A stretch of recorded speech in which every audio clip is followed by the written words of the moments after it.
जय श्री कृष्णा। याद रखना, अगर बुरे लोग सिर्फ समझाने से समझ जाते तो बांसुरी बजाने वाला कभी महाभारत नहीं होने देता। वह जो सभी इच्छाएं त्याग देता है और मैं और मेरा की लालसा और भावना से मुक्त हो जाता है, उसे शांति प्राप्त होती है। गीता में श्री कृष्ण ने कहा है, जो लोग तुम्हारी बुराई करते हैं करेंगे, चाहे तुम अच्छा करो या बुरा, इसलिए शांत रहकर अपना कार्य करते रहो। निंदा से मत घबराओ, निंदा उसी की होती है जो जिंदा है, मरने के बाद तो सिर्फ तारीफ होती है।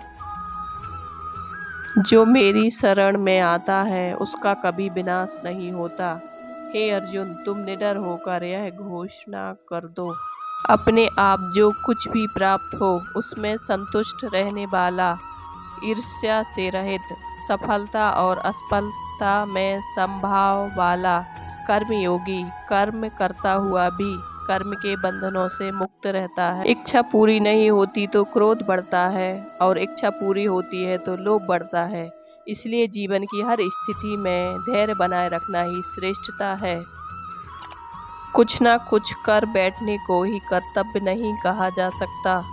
कोई समय ऐसा भी होता है जब कुछ ना करना ही सबसे बड़ा कर्तव्य माना जाता है।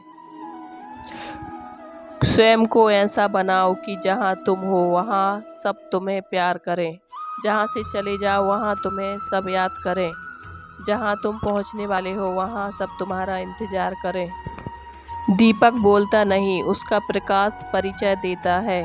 ठीक उसी प्रकार आप अपने बारे में कुछ ना बोलें, अच्छे कर्म करते रहें, वही आपका परिचय देंगे। खुश रहने का एक सीधा सा मंत्र, कौन क्या कर रहा है, कैसे कर रहा है, क्यों कर रहा है, इससे आप जितना दूर रहेंगे अपने मन की शांति के लिए उतना ही अच्छा रहेगा। मैं उन्हें ज्ञान देता हूँ जो सदा मुझसे जुड़े रहते हैं और जो मुझसे प्रेम करते हैं। जीवन में कभी भी किसी से अपनी तुलना मत कीजिए। आप जैसे हैं सर्वश्रेष्ठ हैं। आत्म मंथन करके स्वयं को पहचानो, क्योंकि जब स्वयं को पहचानोगे तभी क्षमता का आकलन कर पाओगे। ज्ञान उसी तलवार से अज्ञान को काट कर अलग कर देना चाहिए। जब व्यक्ति अपनी क्षमता का आकलन कर लेता है तभी उसका उद्धार होता है।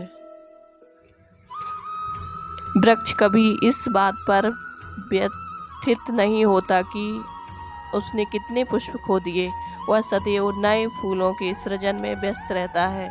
जीवन में कितना कुछ खो गया, इस पीड़ा को भूलकर क्या नया कर सकते हैं, इसी में जीवन की सफलता है।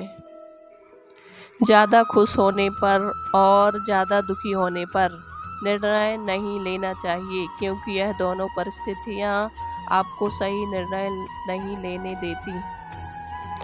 उससे मत डरो जो वास्तविक नहीं है, ना कभी था ना कभी होगा। जो वास्तविक है वो हमेशा था और उसे कभी नष्ट नहीं किया जा सकता।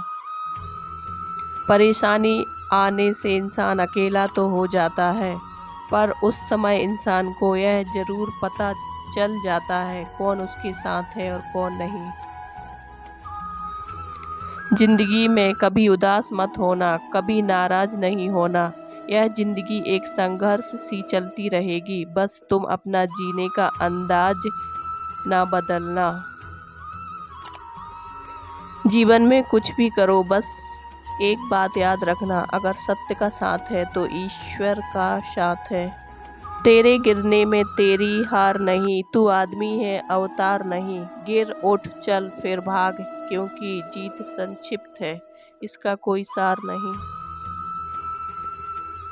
क्रोध को जीतने में मौन ही सबसे अधिक सहायक होता है।